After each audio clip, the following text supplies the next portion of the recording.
All right, y'all, we back again. This is a sit down I've been waiting to have. Flykickz is in the building. Yes, give it up for Flykickz, man. Artist extraordinaire, man. Oh, I'm so happy to be here. You are? I am. I'm ecstatic. I am. I'm ecstatic because I'm gonna tell the backstory. We had an interview online. It was a good interview, and I felt like we connected. But this one feels even better.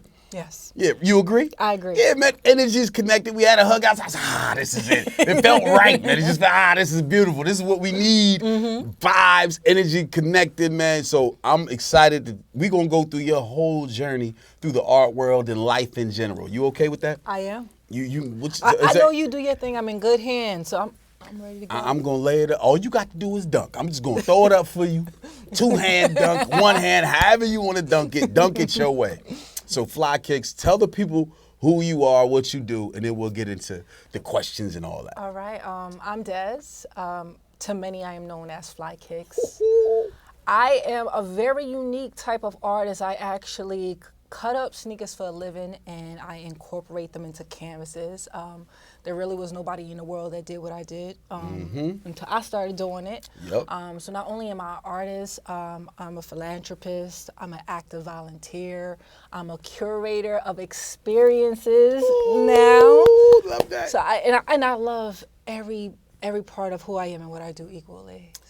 So it's a blessing. Y'all feeling the vibes through it. She said, say that last piece again. You love what? I love every bit of who I am and what I do.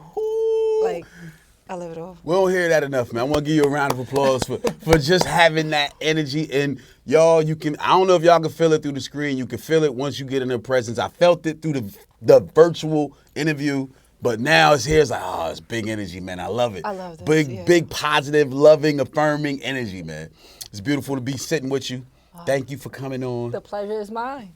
No, it's not. It's It is. ours. We sharing okay. in it. We reflecting in this. We reflecting in this right back. So, Flykickz. So it's all right when I call you Des? Yeah, you can call me Des. I ain't know because look, she introduced herself as Des, and I was like, all right, Des. Maybe I'm getting an inside name because some people, you call them by a non-public name, they feel a little weird. Des. I just tell the people I don't have a last name. It's just like Des, like Prince. It's just Des. Oh, I like it like Prince. It's an aura. You got an aura, Des. Who knew? I love that. So, what started you? Like you talked about what you do in art, and I think that's dope. But I want you to talk about your upbringing because I feel like that's where everything starts. You being able to express yourself through art. That all comes from your upbringing. You have to come from a certain place, and most artists, 9 out of 10. Their art is reflected from their childhood and their experiences through life. Talk about your childhood and your experiences through life that brought you to art, being an artist. I've always, I think from a very young age, as early as 8, I've always known I wanted to be an artist. I tell a lot of people I don't understand the concept of boredom or feeling alone because I've always had my art. Right. Whether it was coloring in coloring books, journaling, before I became Flykickz, I actually wanted to be a poet. So I've always kept a journal. I've always been writing and doing a lot of those things and just being heavily inspired by my surroundings. My mother, when I was a little girl, she had 2 jobs. And when she would come home from her second job, she would make time to draw my book report covers, which I would take credit for. Of course you would. And I remember with this one particular time, she drew Charlotte's Web for me. And I was blown away. I was like, I want to do that. I never really could learn how to draw like my mom, but I was like, you know what, I take elements of that and I could fuse it into who I aspire to be when I get older. And and that part from my mother and from my father, it was like, I'm the only child. Oh, you not only the baby, you everything. I'm everything to my parents. And so on Saturdays, me and my father would go sneaker shopping. And I remember walking down the street, looking down at my dad's feet and saying, if I had a pair of Flykickz just like him, I'd be just as cool. Yeah. And I never acquired quite the collection that my father has, so I decided to become that cool. become that energy, hence my name. That Flykickz. Flykickz. Look at, see what I'm saying? So yeah, my parents have really laid a really strong foundation for me, where a safe place, where I can really be myself and be comfortable in who I am. And I believe that's the energy that I exude. Like, they say, what people think about me is none of my business. And use it all the time. Just use it earlier today at work. Love that. So, it's just like, it's just kind of like I pour into their cup, they pour into my cup, and I walk around feeling like, I got this. Right. Just breathe. That's right. I be remembering the just breathe part. But yeah, and some days you gotta say it a lot more than others, but you have the basics on how you going to survive through that day. Yeah. So upbringing was dope. Like, you love your parents. Talk about your relationship with your father being cool and looking at your dad as the coolest guy on earth. I don't know if you do, but I'm getting that feeling you do. My parents in general, I feel like my parents are the coolest people for me. They were the right people to raise someone like me. And my father, like, I see so much of him in me. When I look at my dad, I'm like, he's just like the coolest thing walking to me. And my parents have given me that confidence where it's like, I know that I am loved. I know that I am beautiful. I don't need anyone to validate who I am as an individual, because they've been putting these building blocks together since I was a little girl. That's right. So it's like, there is not a void that I have that I'm looking for someone to fill. And, just looking at him and just being, it could be so much like sometimes our conversations could be very short, where it's just like, yo, what's up? How you feeling? You good? Yeah, you good? All right, we both good. You see what I'm saying? Then there's times where we have these at-length conversations, and I'm like, I can take over the world. Right. I can really go out there and make this happen. Like, all I got to do is just kind of figure out how to take something big and break it into small parts. And I got this, and I feel like that every time I look at them. So it is truly a blessing that they believe that their parenting is never done. Right. It didn't stop at 18. Lesson. For me, so. Lesson. Parents out there, that's a lesson. Like, I'm not going to ask how old you are, because I don't ask young ladies. But you're a grown woman. I am grown. You're not in your 20s. I'm a grown woman. There we go. We're going to go there. But parenting is never done, and they're still building you up all these years later to help you fulfill what it is inside you want to fulfill. Absolutely. Love that, man. So, how was school being the person you are? Because I know middle school, confidence isn't necessarily cultivated in middle school. I feel like sometimes in middle school, artists get misunderstood. A lot of times artists, they're not seen. The school may try to get it out of you. Your peers may try to get it out of you. How was that middle school experience, being the person you were, coming into school with that confidence and knowing you were loved? How did that affect you, elementary, middle, and high? Well, because I've always known I wanted to be an artist, I also always knew I was going to be a hustler too. Right. Like, I can vividly remember being in like second grade. My mother got me this orange Champion sweatsuit, so I knew I was it. Killing it. And I had on these New Balances, and I remember taking my Aunt Candy that she ain't want, and I was selling it for 10 cents, and then the next lunch period I was selling it for 25 cents. Yeah, markup. So, you know what I mean? So it's like I was always creating my space. Now, as I got older, I think it was kind of a little bit of a struggle sometimes for me, because I was so much of a tomboy, and people would look at me and would think that in their minds, like, she's a pretty girl. I'm like, no, I'm very much a tomboy, and just kind of trying to find that balance, trying to be, I think that I'm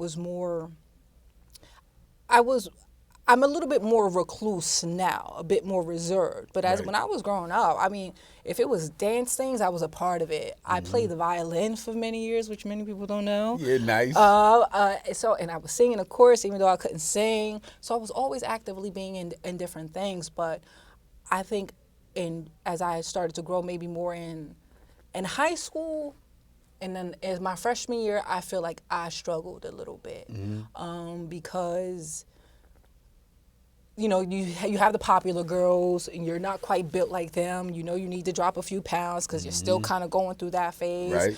And it's like, well, instead of me just being comfortable with who I am, it's like, well, how am I supposed to keep up with these slim girls and they have all these things, and parents are doing the best they can, and I don't want to make it any harder on them that I need this and I need that. Right. But once I learned to be like, it's cool. I may not have everything I want, but I have everything I need. Right.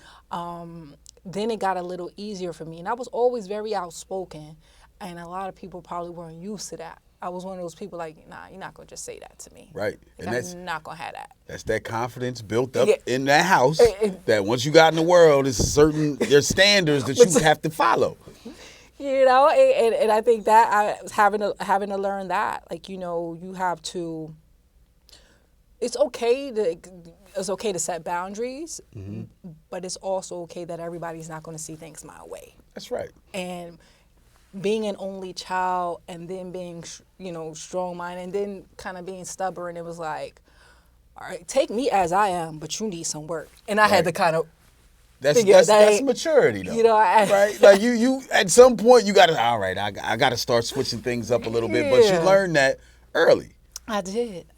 But, I think I really knew who I wanted to be once I turned 16. Once I turned like 16, I was just like, I got this. I know who I aspire to be. Right. And just kind of really not losing focus of that, And school was important to me. Getting straight A's and it was like a competition to me. Like you can't just be beauty. There has to be something there. To it. Right. So getting great grades and trying to impress my family and but there was some times along the line where I was getting good grades and then I was being a little rebel.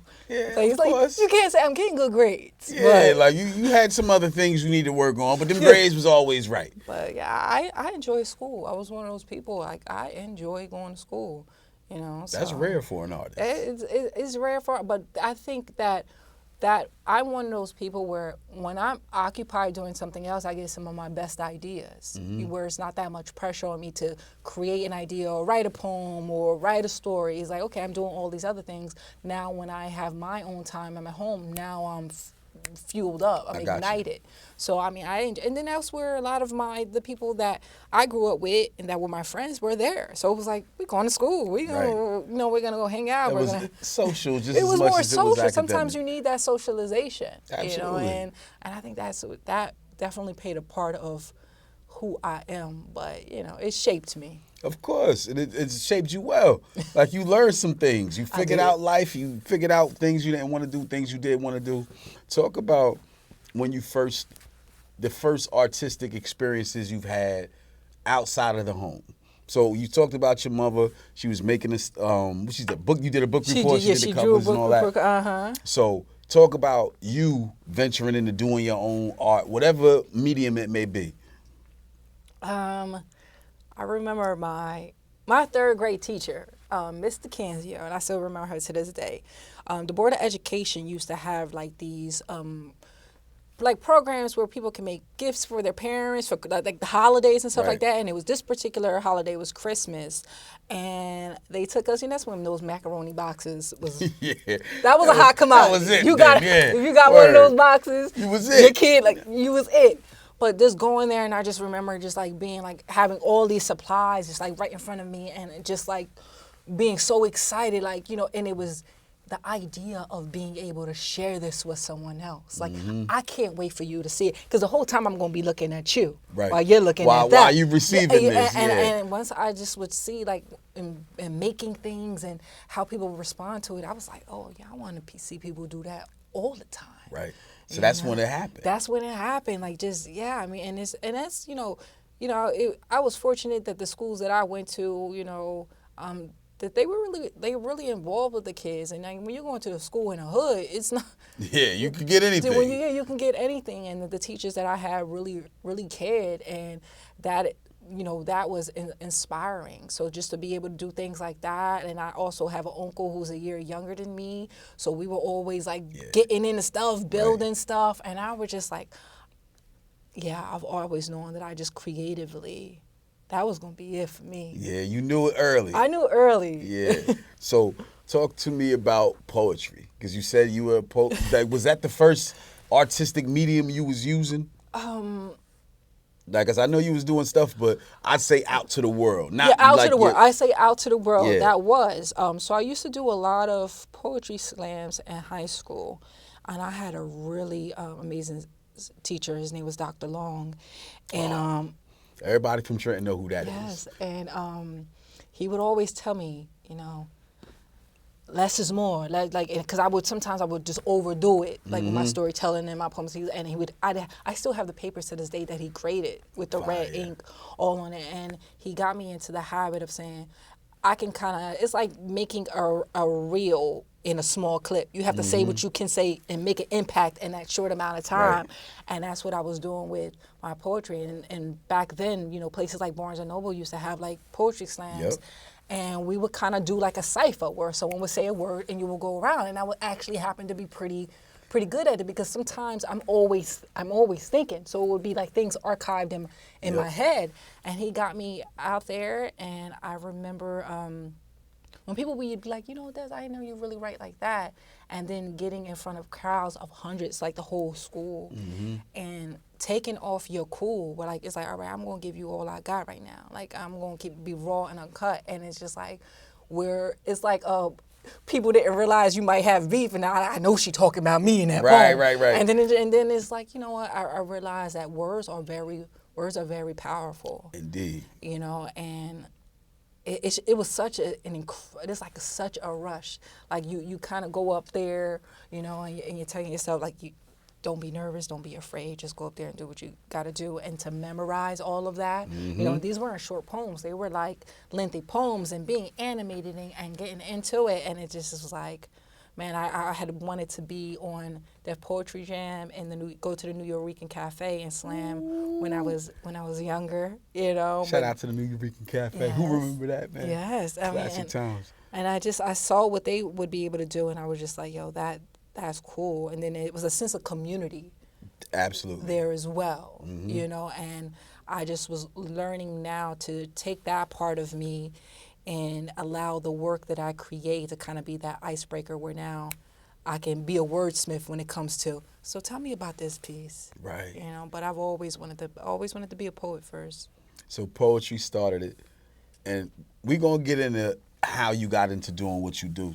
But talk about art in general. Before you started making your own pieces, who's some artists you looked up to? Not even looked up to, but were inspired by any artist. I'm not even saying somebody big. Everybody says Basquiat, of course. But just any artist that you looked at and said, man, I think I want to. The first artist that you felt inspired by, that you wanted to do something. It's gonna sound crazy. So I don't. In a sense, I kind of live in, it's weird. It's like I feel like I live in my own box at times where I don't really have real favorites.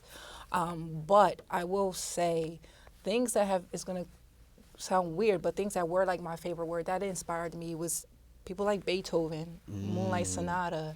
Like listen to those compositions and listen to how someone can compose something so powerful like that, where it has the ability to really, really move you. Now there are times, I see art and I enjoy it because art is supposed to make you feel, but I think that I've just never really had a favorite. Right. When it comes to art, but it is nice to go to places and see a piece on the wall. When I like now kind of watching documentaries. So when I've watched like docs like Basquiat, to see how he really came from nothing, to see how he really struggled, to see how he really tried to create away from himself, but he also was really kind of fighting against himself. And just to see that how all it takes is one moment to change the trajectory of the rest of your life. 100%. But the reality of it is, as an artist, we prepare for that moment.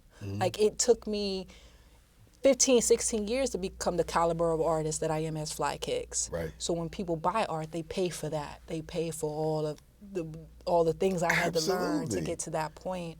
And even when I've been tapping into documentaries to kind of see people's backstory that I might not even been that crazy about. But then I realized how hard they grind, how hard they woke up every day with the appetite for it. They were really hungry for it, even when they acquired all of the things that they dreamt about. They never stopped wanting more because they believe, in a sense like how I believe that more blessings are bestowed upon me to be a greater service to others. So as I get more, I can give Absolutely. more. I agree with that. So I think that's what kind of really inspires me. And sometimes it's looking to my peers as well, where, I like to tap into people, not like people that are accessible, but sometimes that hidden gem can be right staring you right in the face. So just kind of watching people and studying people, and I'm like, wow, I remember that kid when he ain't really had nothing, but he still showed up each and every time, and look at where that consistency got him. That's right. So yeah, so I try to look more to that kind of for inspiration. But there are some great, artists. And absolutely, amazing artists. I get where you're coming from. That's how I feel. Like I'm one personally. I find inspiration everywhere. I find inspiration with it could be nobody else can see it. And I'm just, that inspires me. So like I could be looking at trees, just I don't know, the beauty in that inspires. I'm just one of them. I'm weird. You know what I mean? I'm just that's just who I am. But you weird too. And most people that do great things are weird. They see things differently. I believe that. So how did that affect you going into these, like poetry? I feel like it's something you gotta. I'm not gonna say if you're doing it right. There's a lot of different ways to do it, but based on you saying New Eurekan Cafe, I know what type of vibe you was coming with, because that I've been there. That place is different. You know what I mean? People they're being very vulnerable. They saying some stuff that you probably haven't heard before. How was it for you being that vulnerable at such a young age? I feel like, in a sense, I have been adulting for a really long. I started college when I was 17 years old. Right at FIT. I moved to New York on my own at 17. It was like, drop me off. Right. You know what I mean? So I've been adulting for a really long time, where now as an adult, I'm like, Daz, you can't take everything so serious. It's okay to be focused. It's okay to be disciplined. But baby girl, you got to laugh. You got to explore. There has to be adventure. You can't just work, and then you put all the beauty that because this is as young as we're going to be right in this moment. That's right. And just reminding myself that, I've done a lot since I was young. Like I was such in this rush. Like it was just like, just drop me off, I'm ready to go to school, I'm ready to adult, when it's like, you know what, you could have basked in those younger years a little bit more, and saved, and maybe been an entrepreneur at a very young age, and you made a lot more mistakes versus going out there and it's just like, no, I have to know how to do this. And I think I put that unnecessary pressure on myself. And because I was so disciplined at a very young age, when people run around me, it was kind of like just kind of wilding a little bit. First of all, my parents wasn't going for that. None of that. It didn't matter if I wanted to do it or not. Word. But it was, I think that it was kind of like, it's okay if I miss out on this. But I feel like now that I'm older, it would have been okay to bask in that just a little bit more. Like everything didn't have to be so serious. Absolutely. So I'm learning now even more to kind of, you gotta loosen your grip. Yeah, you see what I'm saying? But that's wisdom. you don't get that when you gotta live a little bit to gain that wisdom. Yeah. But young, we all gonna make those same mistakes. But dope so far, man. Look, dope so far, y'all. You good? I'm great. Absolutely, I'm great too. We great together. That's what I'm talking about. That's right. Let's get it. Let's get it. So, Flykickz. Yeah. Now let's talk about the inspiration behind you taking.